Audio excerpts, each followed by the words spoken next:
you just stay at home, criticize, and knock? Do you take an active part to help the club along? Or are you satisfied to just belong?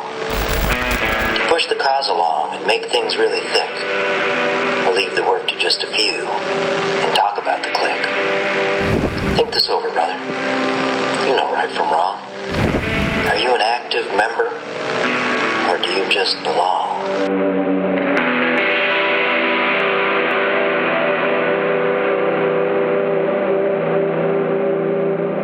Welcome to Patched, where we look at the personal impact of life in outlaw motorcycle clubs. This week, my co-host, Justin Mooch, Delaroto, and I sit down with T-Rod, former Vago and former Hells Angel.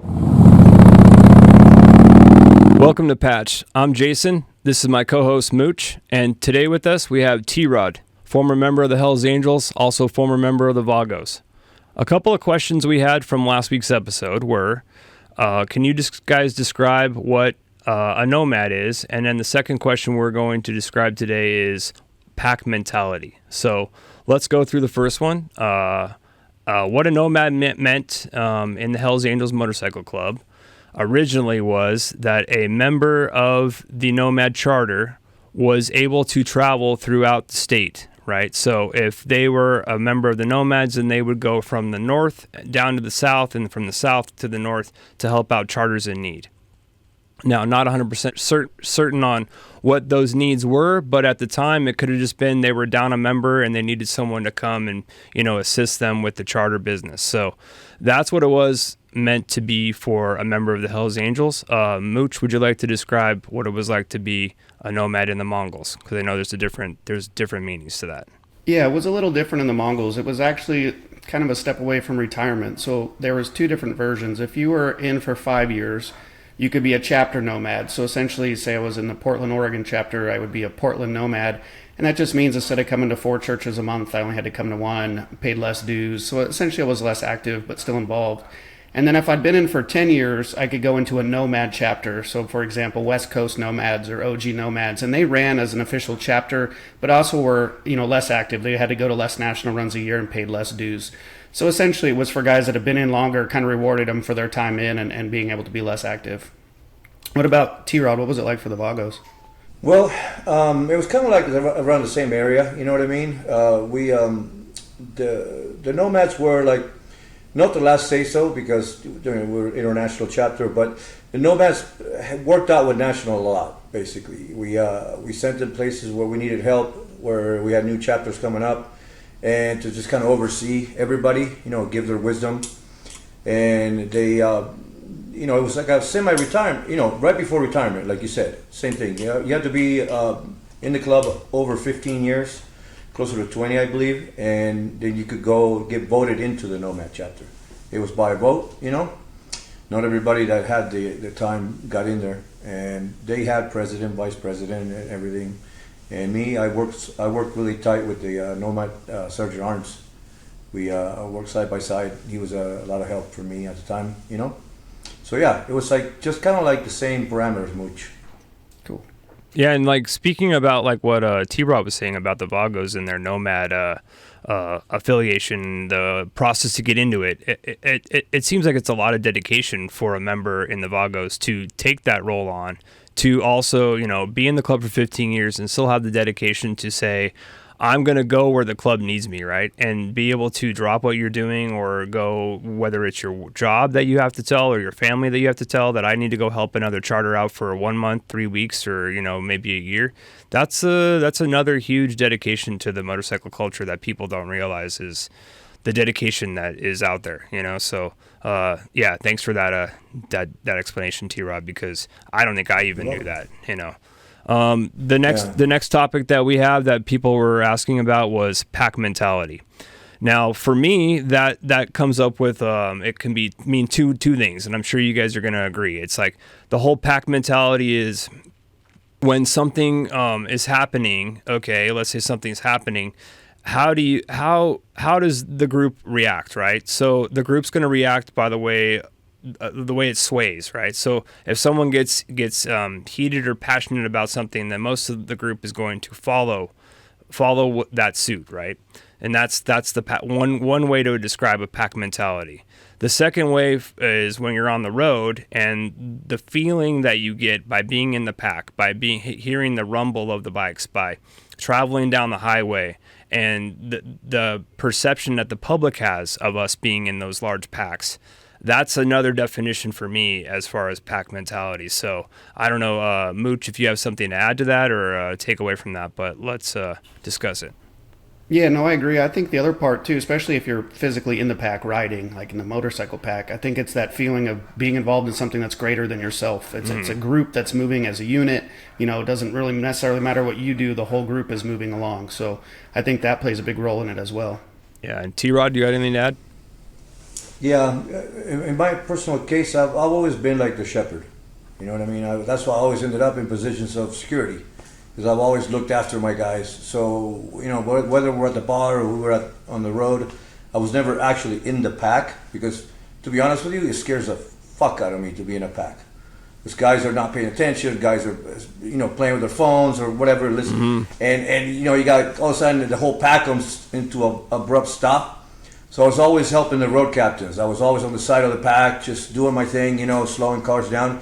And yeah, once you're in that pack, you're protecting everybody in it, as if, you know, as a unit, you know. So yeah, and it does. It triggers everybody. Somebody gets out of line, one of the brothers goes to check them, and immediately everybody just comes in, you know, because it's that everybody goes on fight mode, you know.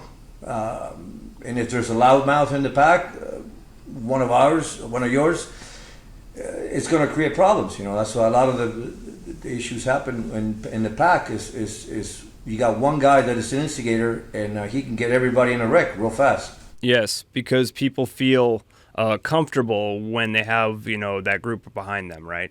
Mm-hmm. Yeah. It's very easy to sway that group into those situations, and we've all been there before, where it goes south so fast because not a lot of people are going to stand in front of that brother that's getting ready to kick things off. It's a lot easier to go, we're going to get behind him. You know, it's a lot easier to put somebody up on a pedestal when they're doing things like that than it is to reprimand them and you say, hey, we don't need to do this right now. That's a very tough role to be in the motorcycle club position, to say now's not the time. And, you know, it's frowned upon a lot. So, yeah, I definitely agree with that for sure.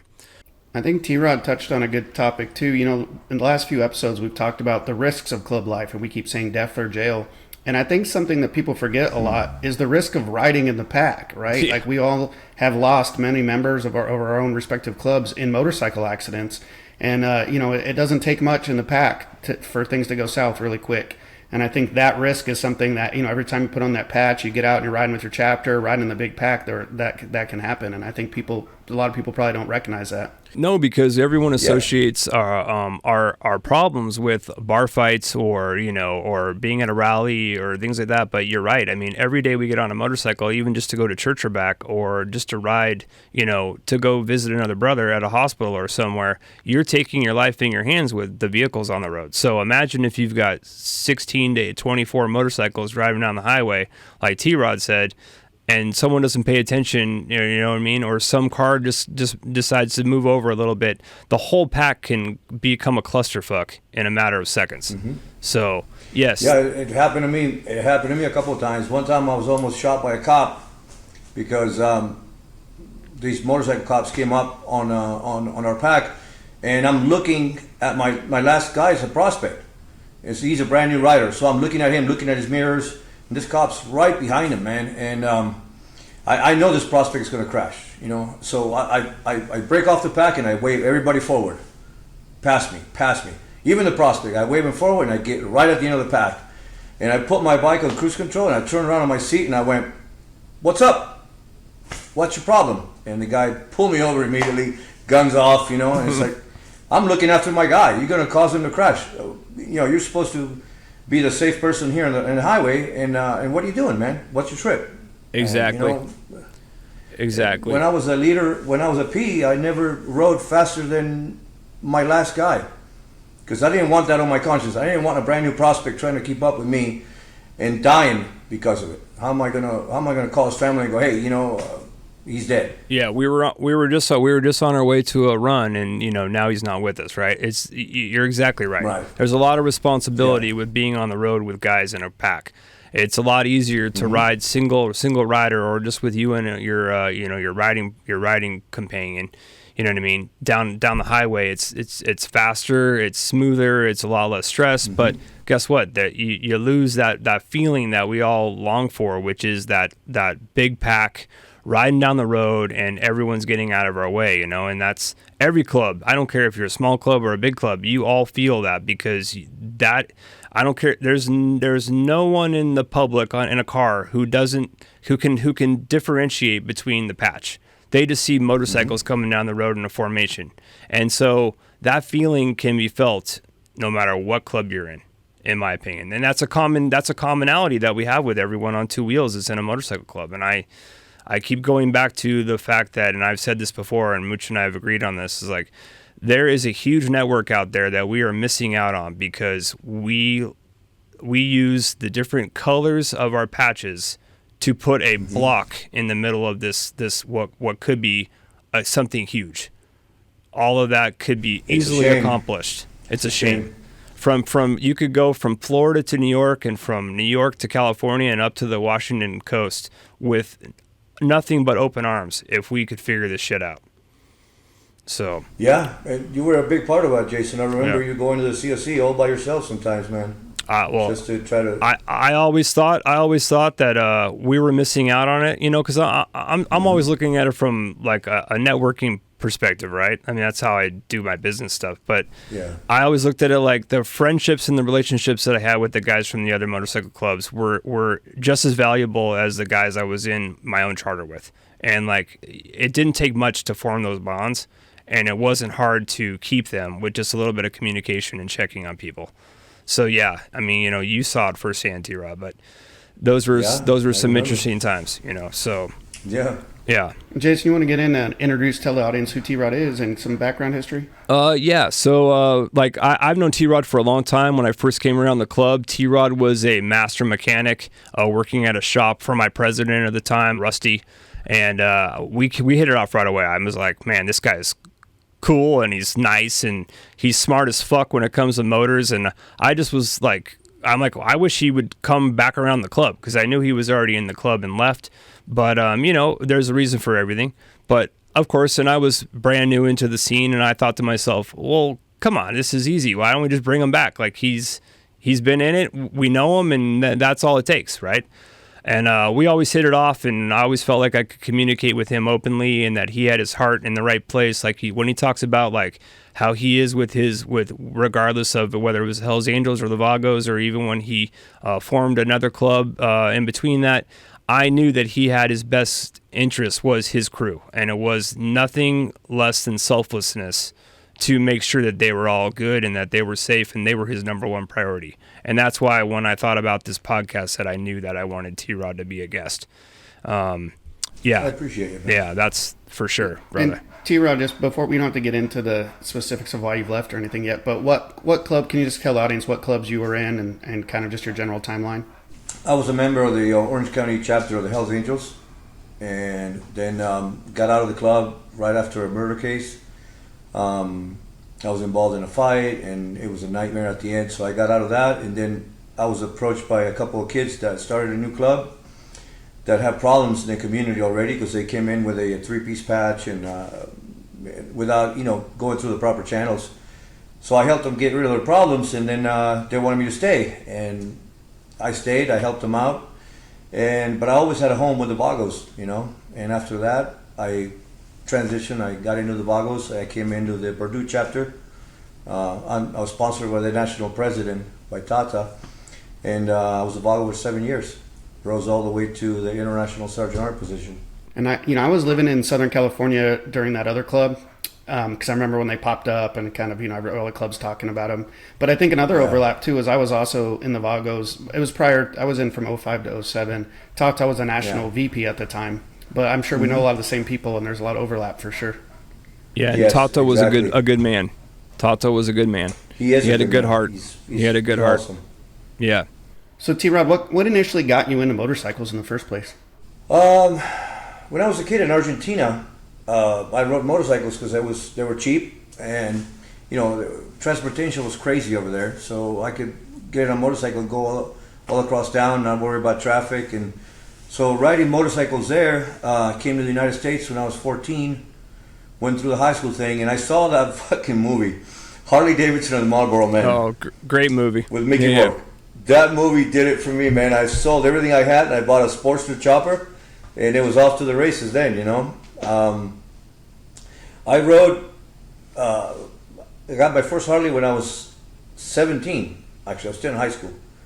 And I've been riding since, and it turned into a business for me because I can never leave anything alone. I've always liked to make things better, So I started working on my bike, and then people were coming up to me at the bar going, "Hey, man, who did that?" I said, "I did it." "Can you do it for me?" "Sure." So on the side of my dad's shop, I started my own little shop doing fabrication and stuff like that, and it turned into a good business. I mean, during the 2000s, the shop that I had was on TV, and we did a bunch of stuff, a bunch of show bikes. We did, the Sons of Anarchy bikes later on and all that, but I've been building bikes for 30 years. And it went from complete bikes to mainly I like motor work now. Motor work is easier for me. It's less involving, you know what I mean? I can finish a motor, put it on my motor stand, I can run it, let the customer see what the motor's doing, and he can take it away and put it on his own bike. It's a lot less involved in building motorcycle after motorcycle after motorcycle, And what? So yeah, I blame it on the movie. What ended up attracting you to motorcycle clubs then? Well, that's funny you say that. When I had my shop in Garden Grove, there was a guy named Steve Dobrnick. He owned a company called Bad Bones, and he did like the first choppers and all that. So he brought Tiny from SFV into my shop one day, and all of a sudden there comes this guy that has to hunch down to get through the door. He's a giant, and I'm looking at him like, what the fuck? This is a Hell's Angel, in my shop. So immediately I was starstruck, you know what I mean? I was this 18-year-old kid, and I said, "Hey, can I come hang out with you guys?" He said, "Yeah, man.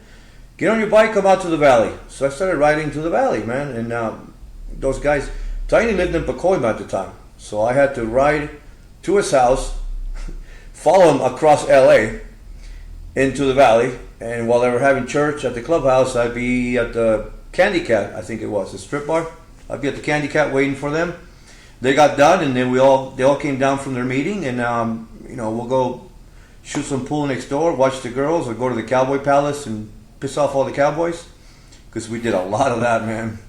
And I don't know if I can tell that story here or not. It's all right. But anyways, long story short, from hanging out with Tiny, I wanted to come around. I wanted to be a Hell's Angel, And he said, "Well, you got to move to the valley." Because that was the rules. I couldn't live in Orange County and prospect for SFE, So I said, I can't do that right now. I said, I got, my business. My dad had cancer. I can't do that. So he said, "Well, you're gonna have to hook up with the Orange County guys." So he made the introduction with some of the Orange County guys, and I met up with them, and it's one of those things. If the shoe fits, wear it, And I started prospecting. But I didn't know any other clubs, I didn't know much about any clubs. I knew Hell's Angels from TV in Argentina, from watching some of the movies and stuff, but I didn't know any of the world, I was really sheltered when I was a kid. I grew up in my dad's shop, working on cars and stuff, and I always say I'm the only kid from Argentina that doesn't know how to play soccer. And everybody laughs, but it's true, man. I was always working at the shop. So when my dad died in 2003, I was pretty pissed off at everything, because of the way my dad passed away, cancer. Him being my best friend in the world and me losing him like that, what a better thing to do than go join a motorcycle club. You know what I mean? And those guys were on deck. They were already people that I knew, so I started prospecting then. So one of the follow-up questions to what we've been talking about with you already, T-Rod, is how did your family react to you joining a motorcycle club? How, if you were with your girl at the time, how was that? Was it stressful on you? Was it stressful on her? Also, work wise, you kind of run your own business, but still, was there an effect that came about by you being a member of a motorcycle club that you noticed, and how did you overcome all that stuff? Well, I can tell you immediately, it's made things a lot harder being in the motorcycle industry and joining a club. When my shop was big, when I was doing $60,000-$70,000 choppers every couple of months, my name came across the board with the old biker build-offs. Remember that whole thing that was going on? Mm-hmm. And I was building bikes that were in magazine, in Easy Riders and everything at the time, going out winning shows.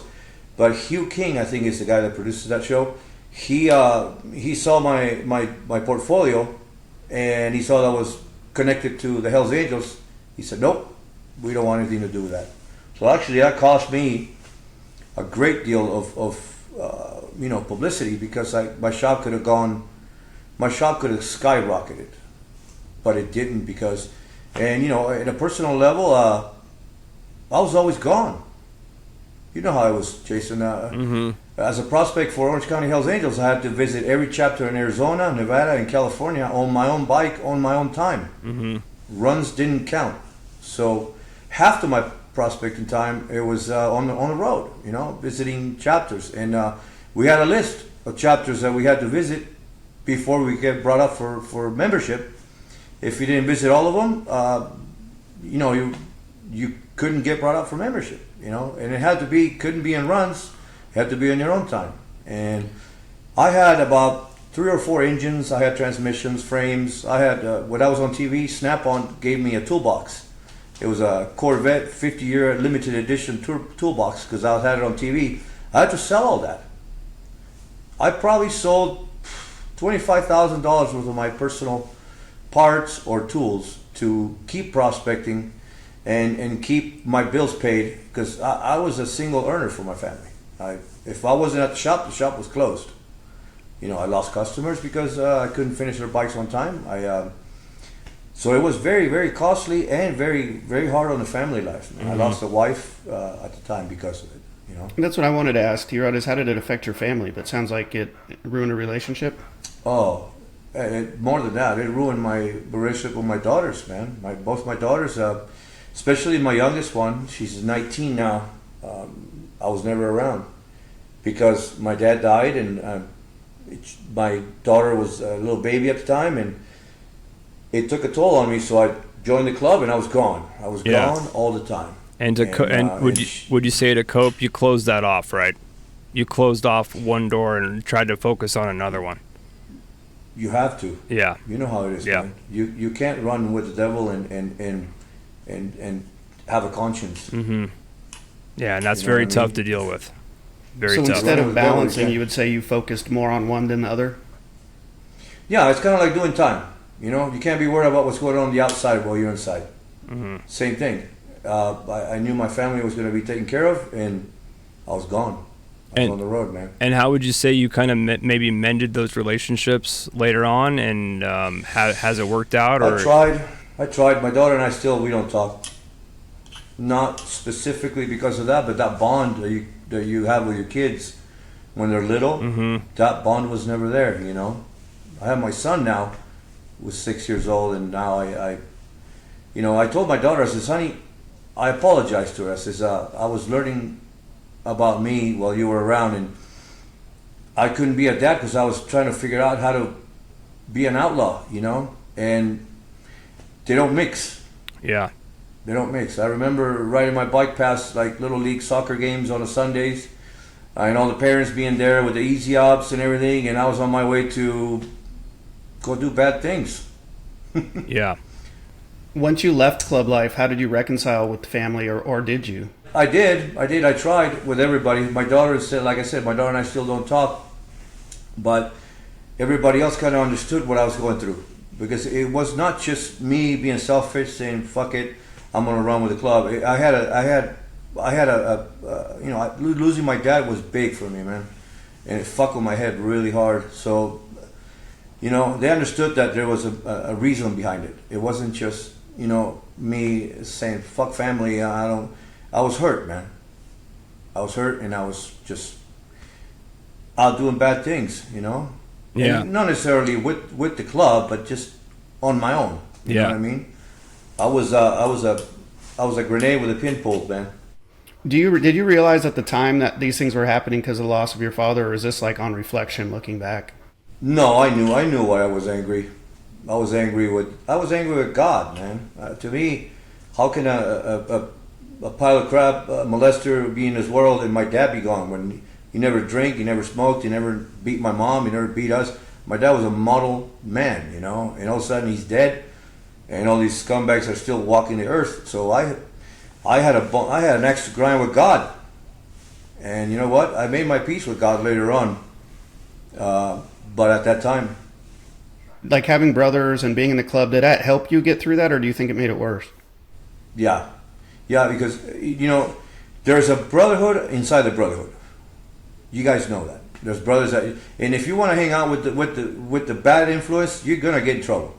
If you're gonna hang out with the good brothers that are gonna keep you out of trouble, you're gonna be safe. So I chose to hang out with the more level-headed brothers because I knew that I was easily influenced to go out and do stupid shit. So I try to keep away from the idiots, you know, because they would have dragged me in some shit, and they still did at the end a couple of times, you know.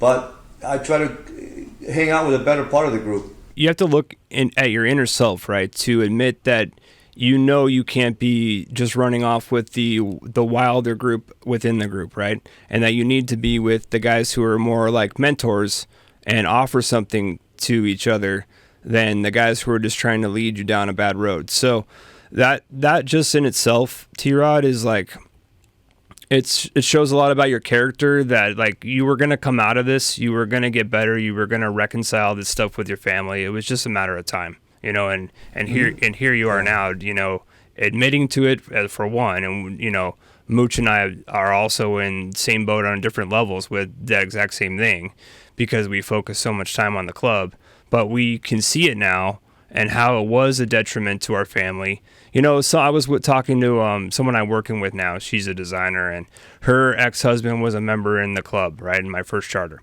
And her words were, you know, I was telling her about the podcast and it being about mental health, and she thought that was amazing. And she said, you know, the crazy thing is that your significant other, your spouse, your girlfriend at the time, whatever, you can come home and maybe unload some of the stuff that you can get off your chest to them, but then they can't turn around and unload that to anybody, right?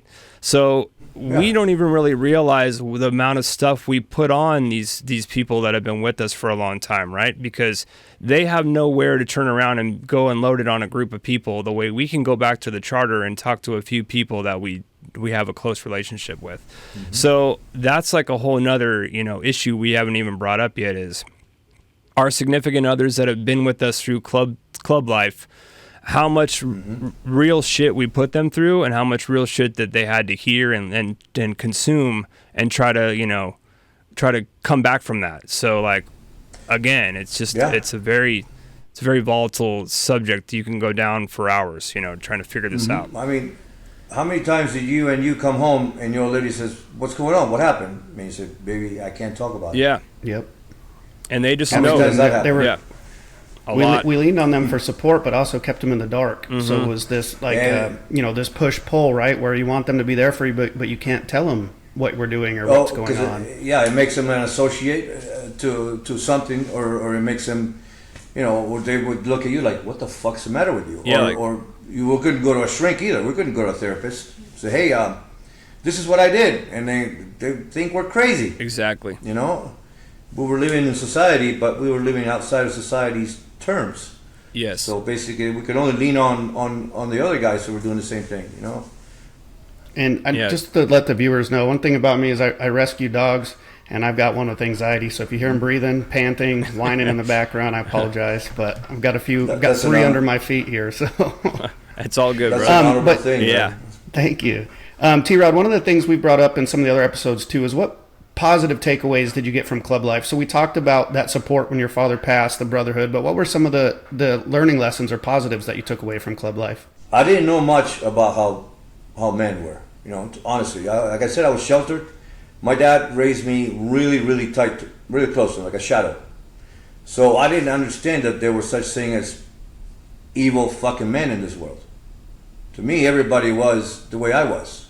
Everybody kept their word, and so I was really naive to a lot of things. And what I learned is I learned my street smarts. I had a crash course on fucking street smarts, and how to read people. And I got so good at it that later on, it put me in the position that it put me, because I could talk to somebody, I could look at somebody and tell when they were bullshitting, when they were lying, when they were, you know what I mean? I became like a human lie detector, man. Believe it or not, I almost never been wrong about that. And so what it did for me is it exposed me to the world that was out there. You know what I mean? How did those skills translate to your life after leaving the club? So the things that you learned in club life, how is it benefiting you now? With everything, man. It helps me with relationships. It helps me with my business, because I learned to be more open about things, not bottle things up. And I also learned to, study the person more. Like, for example, I always say, my job is harder to deal with a customer than to deal with a bike. I can tell you exactly what I got to do with a bike and fix it. But sometimes the customers are never going to be happy. I have actually fired customers. I've fired customers as a customer. I said, "You're fired," and it gave me a lot of edge on my personality too. There's things that I would never tackled. Like now, I go right for the throat. When somebody's trying to deceive me or lie to me, I go right for the throat. You know what I mean? And it stopped a lot of the things that I would say. Oh, you know what? Maybe this person's lying to me. Maybe they're not. No more. And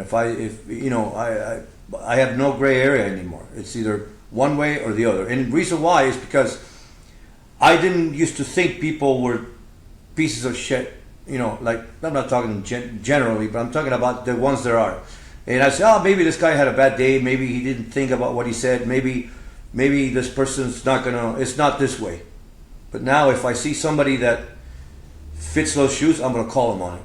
Because, before I ate a lot of crow by giving people the benefit of the doubt. You know what I mean? Like, I always thought, maybe the guy's not a bad guy. Maybe he's just had a bad day. Maybe this. Now it's like, no, if you act like a piece of shit, then you're a piece of shit immediately. And I have zero time for you. And that is something that came from the club, from being taken advantage a lot, And to talk about like that, like what Justin's asking, your takeaways from the club, and all three of us can agree that the club gives you, as far as I'm concerned, and you guys can say yes or no, but the club gives you a confidence, right? It gives you that sense of the fact that we did something that most people look at and go, how the fuck did you even start that? Why were you in it? Why did you do that? Like, they can't even fathom it. Like, we all have groups that we hang out with within our communities, and they look at, every time I open my mouth to say something about a motorcycle, they're looking to me to say, what's he going to talk about next, because they're so captivated by it, right? And that gives you a sense of confidence, which is, if you take it in the right direction, like T-Rod said, it can help you in life, right? Because you have that confidence to be able to say, nope, I don't need to deal with this person, and I don't need to add more stress to my life. We can cut this out right now. And I think that that's a huge skill that you can learn from the club and take out into the real world, is the confidence that you do not need to backpedal with somebody or take on somebody that's going to cause stress in your life just because you need a few dollars. You know what I mean? You have the confidence to say, nope, next in line. Who's next in line? And and I think that's a huge thing that we all learn from the club, is the confidence that we have because of the thing we accomplished. When I worked at corporate America, I was running an entire department in an electric car company. And I come into the break room and everybody would get quiet, because I was still a member of the Vagos. And these guys are all engineers that came from a lot of money, big families, big money. And at one point I says, what's going on here, guys? Come on. I'm different. Is that what it is? So I need to assimilate in order to associate? Yeah. I got to wear shoes like you do. I got to wear a tie like you do. I says, give me a chance here. And I might surprise you. And, it went from being quiet to them asking me on a Monday morning, hey, T-Rock, how was your weekend, man? What'd you do? You ride your bike? Yeah, man, we went here, we went there. And then it was like, I became part of them. But at first I had that whole stigma. You know what I mean? Yeah, you got to break down the walls. You got to break down the walls because people in the public are nervous to have these conversations, right? They don't want to upset somebody that they don't know how to act around us at first, right? But I always say hey, I want people to be themselves. If you like Star Trek, then tell me about Star Trek. I want to listen to it. Like if you're someone who wants to paint, then tell me about that because I don't know anything about that. I'm trying to learn in my life too, you know. So I agree 100% with that. You got to break down those walls. I think that's a good segue too to we talked about the positives from club life and what you've learned, and it sounds like the Brotherhood of Club life helped you out a lot. So when you left that world behind, how did you replicate that in your life? Like having brothers or having people to talk to, or have you?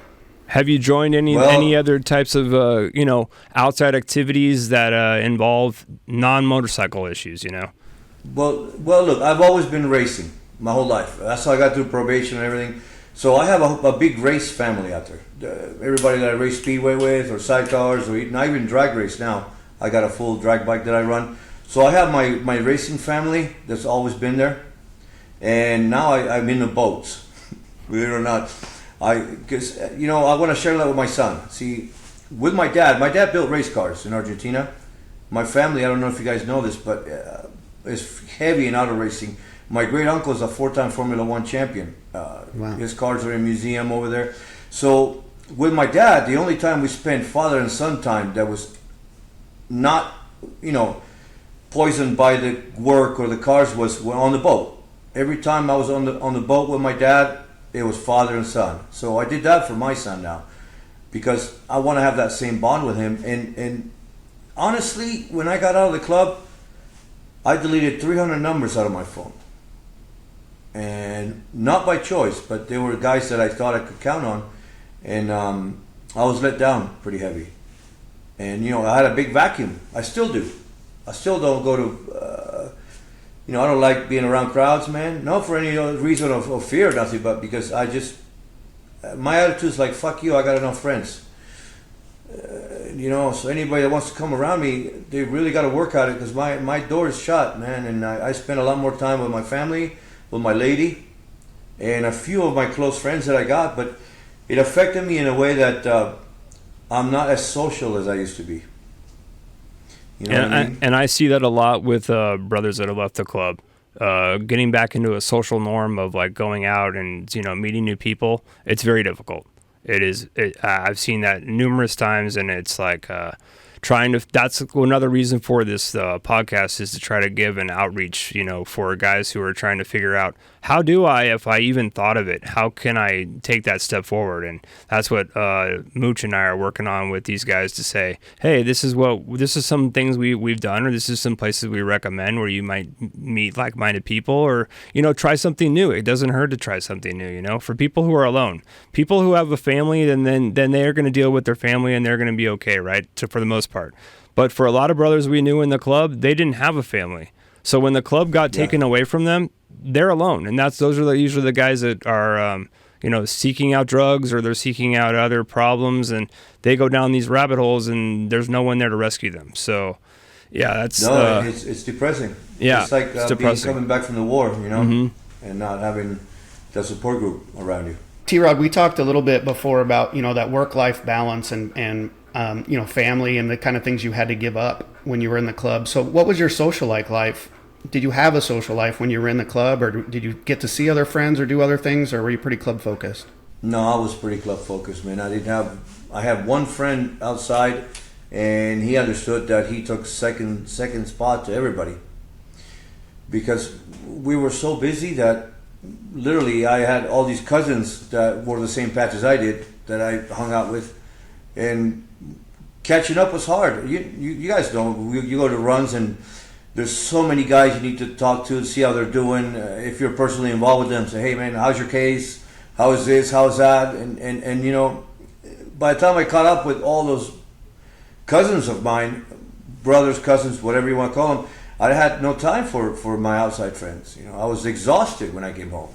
If I came home. I lived in my shop for a while. What about you, Jason? What was that like for you? I have a little bit of a different background to this. Like when I got into the club, I had just had my second kid. I still, was pretty close with my family, but within a year of me being in the club, I started a charity organization, and that took up a lot of time as well. So I think I mentioned it before, but we take kids with special needs, autism and Asperger's, surfing for water therapy. So I had a whole nother network of people that weren't associated with the club. So when I was spending so much time on the phone about the club, and then I'd have to spend time about the charity and then deal with my kids and all the rest of the stuff that was going on with my family and work and everything, I did have a social network outside of the club. But I spent a lot of time on the phone. If the phone rang, then I would have to step away, get back to whatever we were doing. So for me, when it was time to leave the club, it wasn't like my life got pulled out from underneath me. It was like I just transitioned from one busy thing to trying to fill the gaps now with already being busy. You know what I mean? So, like I mentioned before, I went to my daughter's school. She was starting at a Catholic school. I met some dads at a back to school night, and the next thing you know, I'm asking like, how can I help out here? And that's where I started focusing my free time was on that. But yeah, I never really was disassociated with my social scene the whole time I was in the club. The way I network for my business is I've got to be around, and I've got to be talking to people. So I was always trying to balance the fact that I needed to make money so I could go on the next run. So all that stuff goes into play, and it was absolutely tiring, and it was stressful. But I made it work for a very long time. And sometimes I look and go, God, I have a lot of time on my hands. How is this even possible? Because when we think about how we were in the club and how much our phone rang and being up till midnight on the phone with a brother, or checking on it, or going to visit someone, or rolling to a run on a Friday and coming back that same night because you had to be at your kid's soccer game. I mean, there was guys in the club that couldn't even fathom that stuff.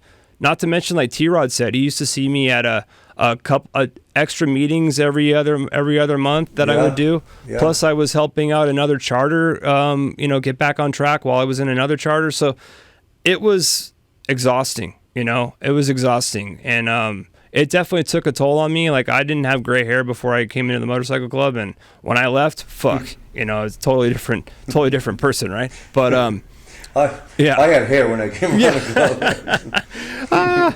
So yeah, it was, and T-Rod, I mean, if you want to add to that, but it was definitely difficult. I'll tell you, I believe, this is just my personal opinion, okay, that there are different men in this world. Not every man is wired the same.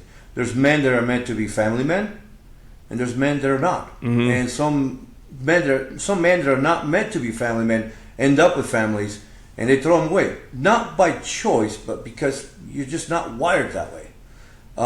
My perfect example is my brother-in-law. I love him to death. He's a great father. He's a great husband. He's a model citizen. And I have these arguments with my mom all the time, because she says, well, you know what? Valentino this and Valentino that. I says, Mom, it's different. I'm a different man. I wish I was born with the gift that Valentino has when it comes to family and everything. I don't have that. I work hard at it, and I've come a long way. But it was easier for me to just be on the road, man. And I realize that. I see things, you know what I mean? Mm-hmm. But there's men that are wired different. Some men are not your white picket fence family guys. And you don't have to put them down because they're not that way. They're just not that way. So I think I've always been a little bit of both. You know what I mean? Like, I was involved in the club stuff because I liked it, and because I was more of that type of man at the time. But as I got older, I slowed down a little bit, and I fit more into the family stuff. And now I realize how much I missed. Yeah, and it's an evolution. It's an evolution. Our lives evolve.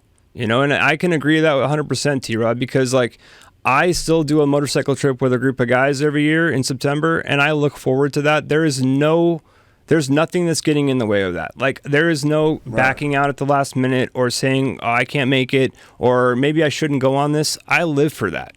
And it's like, if that was pulled out of my life, then I probably would start to have some mental fatigue and depression if I couldn't go on that trip. And that's just one thing I do every year. It's so, I get it, 100%. I looked forward to that open road and getting out on that bike, whether it was at night, 100-degree weather, or riding in the rain. I could have cared less. It was just about being on that bike and escaping. and that's what you're talking about. I'll tell you something that Tiny said to me. I'll never forget it. When I was 18 years old, when I met him, I was trying to find myself still as a young man.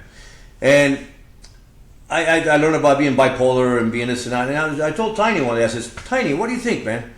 You think I'm bipolar or something? Because I could fly off the handle real easy. And he goes, nah, T-Rod, you're just a wild motherfucker, man. Yeah. But that's just the way I've always been, and at that time, having kids, it was really hard, man, because I had to be two different people in one body. I don't know if I make sense. No, that makes a lot of sense. No, it makes sense. Mm-hmm.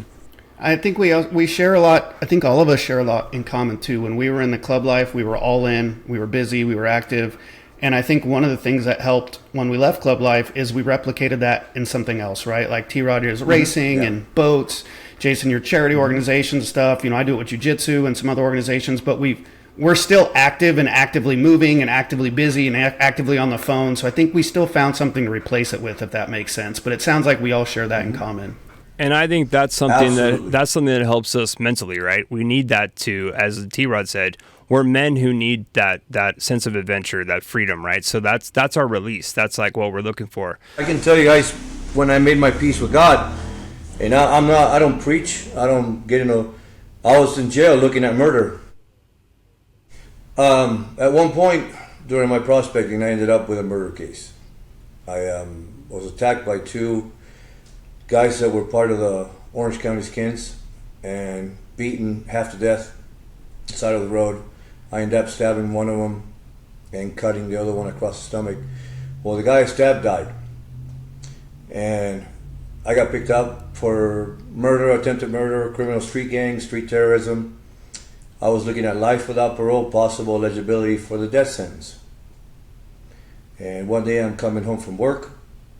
And the next day I'm inside looking at these things. And, never had anxiety in my whole life, man. Never had a problem with anxiety or any of that. So it was a Sunday morning. I'm looking outside the window of my cell, and I felt this pressure in my chest, man. That was bad. I couldn't breathe, and I'm grabbing hold of my chest, and I'm thinking I'm having a heart attack, And I looked at my cellie and I go, Angel, man, fuck, I can't breathe. What am I gonna do, man? And he goes, pray, T-Rod. I go, pray? What the He goes, pray, man, pray. So I said, you know what, God? You win. That's it. I'm done. I'm done fighting you. I'm done being, basically not acknowledging who you are, man. I want to make my peace with you. And I've been a knucklehead, and from now on, I'm putting my life in your hands. You're going to be the captain of my ship. I accept your will. Whatever you decide, whatever happened with my dad, I'm not mad at you anymore. I want to be friends again. 2 days later, I was a free man with all charges dropped on terms of self-defense. That's amazing. Thank you for sharing that, brother. Yeah, you're welcome. Segueing into our last topic for discussion, that's a perfect lead into this. Let's talk about how does the violence associated with motorcycle clubs and like the thing that you were dealing with, T-Rod, how does it have an effect on people that we know in the club, people after the club, and even from personal experiences, dealing with that and, figuring out how to assimilate with, yourself or other people after you've been involved in those situations, because like we talked about before, we can't really talk about it. So how does that take an effect on anyone that you are personally or someone that you've known? Mooch, let's start with you. Yeah, it's a tough life, right? And I think, as a therapist, I would definitely equate it back to some form of PTSD. I mean, we lived a lifestyle where you could get hurt at any time, or people you care about could get hurt, or you might have to hurt somebody else. The toughest one for me is being in leadership and then losing members under your leadership and carrying that guilt with you for the rest of your life. I think that's that's been one I've struggled with the most. That's one I continue to struggle with. But that's been one of the hardest ones for me. That thankfully I have people like you guys to reach out to and talk to. And if it wasn't for guys like us with shared experiences, I don't know who I would talk to about it. So that's been beneficial for me for sure. And T-Rod? Yeah, the thing I just told you guys, I've only told a few people in my life actually, and that was the worst day of my life. That's continued to be the worst day of my life when I went through that. I took everything a man's had, and I took everything he was ever going to have. You know what I mean? I live with that for the rest of my life. And I've always tried to be reasonable, even in an unreasonable situation. For example, I had to live with myself with everything I did. So I always tried to reason first, and I never not give a man a honorable way out. I believe in doing that. I believe in saying, look, man, if you keep up like this, we're gonna have a problem, and you're gonna get hurt. And so when it came down to the violence, I was okay with myself because I had given that person an honorable way out, and that person chose not to take it. So whatever came upon him, I knew I had not brought up to him. You know what I mean? Mm-hmm. It saved a lot of problems many times, but also put me in a position when I was the first one to throw a punch sometimes. But I was okay with myself because I never was a bully. I never was a guy that would come in and take your lunch money. I've always was the guy that tried to get the bully to stop taking this other kid's lunch money, and when he didn't, then I beat the shit out of the bully. You know what I mean? Mm-hmm. So I've always was okay with myself when it came to that. That's how I dealt with it. That's how I still deal with it. I tried not to get into hands. That's my last option. But when I do, it's because I have exhausted every other option. And I'm mad at the person that is making me do it. Because it's like, damn it, why wouldn't you take this way out that I just gave you? Mm-hmm. And for some people, in society, they don't, it's gotten to the point where people get away with everything. With the way society is now. Everybody, I had this guy who was, he worked for a magazine, and he screwed me on a job. He told me he wasn't going to pay me, but he was going to put me in the cover of the magazine and put an article. I waited for a whole year, and I told him, I says, look, buddy, I'm not going to blog about how you screwed me and go on computer and groups and tell, oh yeah, this guy, I'm going to beat your ass when I see you. I'm old school. Don't make me do this. Keep your word. Either pay me or put this advertising like you said you would. I didn't just give you a part off the shelf. I physically invested my labor on this job. So please keep your word, and then we'll be fine. And he didn't, and when I saw him, I beat the brakes off of him, and I felt better about myself, But I come from that cloth, though. Your word is your bond, man. And society nowadays puts guys like us in a position where we have no choice. Yeah. And I'd like to give you the flip side to that, too, is because of the way, the lifestyle that we lived, we've seen that if we choose violence, we've seen what it could escalate to, right? And I think there's a lot of people that either aren't from this lifestyle or don't know it well enough, then in their head think, okay, I'm going to punch this guy, it's going to be a fight. Where guys like us already know that it could escalate to a shooting, a stabbing. We know how bad it can get. And so I know, at least for me, and I'd assume for you guys too, if I make that decision to take that step, I'm already aware of how far it could go. And I think, something that from people that haven't lived this lifestyle, something they don't understand is that they could choose violence and they don't understand how bad it can get or how quick things could turn, or like you said, the side of the road, how quick that changed your life, right? And if you haven't lived through that, it's really, really hard to understand that that's how quick things can change. And to speak about what Justin's talking about, what Mooch is talking about is that the examples of people that we've seen that have taken to the distance, right? They've gone the distance, right?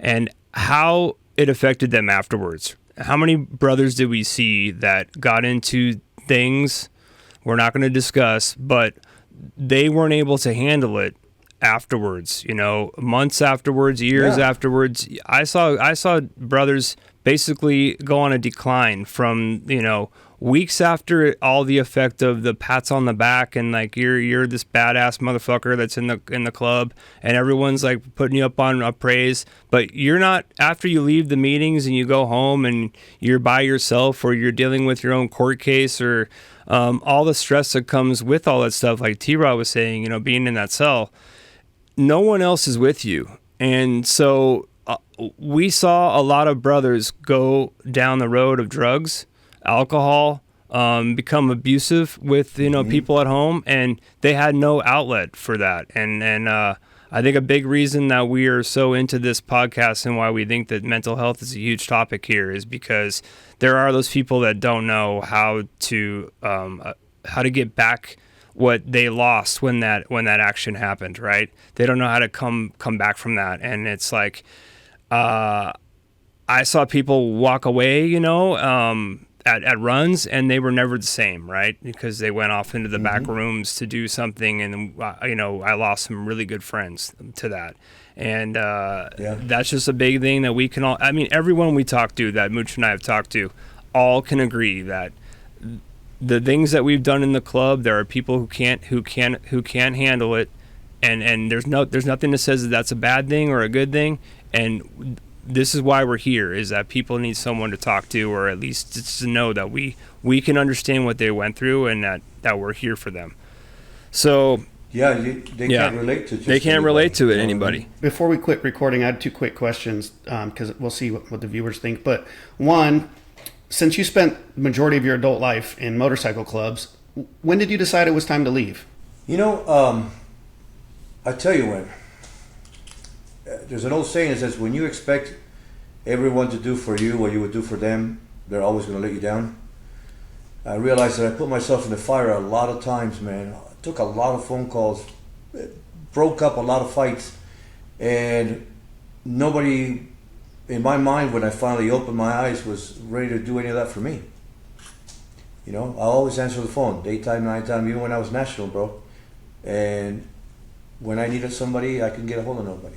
So I realized that, I hate to quote something someone else says, but, Pee-wee is right when he said about Brotherhood, It's not the patch, it's the people. And when you cannot relate with a lot of the people in the group, it's time for you to go, man, because the majority ain't going to change for you. That's a good way to put it. And that's, something that we're trying to do here with this podcast is when people decide to make that choice to leave, they know that now they have a community they can reach out to. Reach out to us on social media, hit us up, and let us know how we could help. It is not impossible, man. All you got to do is say, hey, I'm done. Yeah. It's easy. And then the other question I had is, on social media and stuff, I get asked a lot about what it's like going from one club to another. A lot of times it's called patch hopping, and there's, these negative connotations. Yeah. I don't think people understand in club life how common that really is, right, to go from one club to another. And so just briefly, can you explain, why you chose to leave a club and then join another? When I left the Angels, it was over a situation where I felt like I was, abandoned at a bar fight, or brothers ran out, left me there. They had to come back for me. And to me, that's a big thing, man. You never, ever, ever leave anybody behind. I don't care if it's in a club. I don't care if it's in a war. I don't care if it's in anything. You never leave anybody behind. And when that happened to me, it broke my heart. And I know there was a lot of good brothers there that were sad to see me go, and I was sad to miss them. But it was something that I could never take back. And then the other deal was I stood up for the bylaws. I stood up for somebody, and because it was the right thing to do, and it was being done wrong. And I chose one person over an entire organization, because they went about it the wrong way. They straight railroaded this guy. The guy turned out to be a piece of shit, which is funny because, joke's on me, I guess. But I was doing my job, and you know what? I don't like it when people go behind someone's back and they just railroad them over something that is an agenda more than something that person did, And I stood up for that because that was the right thing to do. When it cost me. But you know what? Here's the deal. I was so in love with that life at the moment that had they done any other thing, I would have found one way to forgive the guys and stay, or forgive and say, you know what? But betrayal to me is the biggest thing that you cannot take back. You know what I mean? And maybe God had a hand with that. I don't know. Because I would I would have tried to look the other way on just about everything else they could have done. But betrayal like that, it was probably the only way that God put his little finger there and made me realize what had happened, and I could never be okay with that. You know. And I think that that's something that happened for a reason. You know what I mean? There's a reason why absolutely. that happened. There's a reason why a new chapter opened in your life. There's a reason why we're all here on doing this on film today.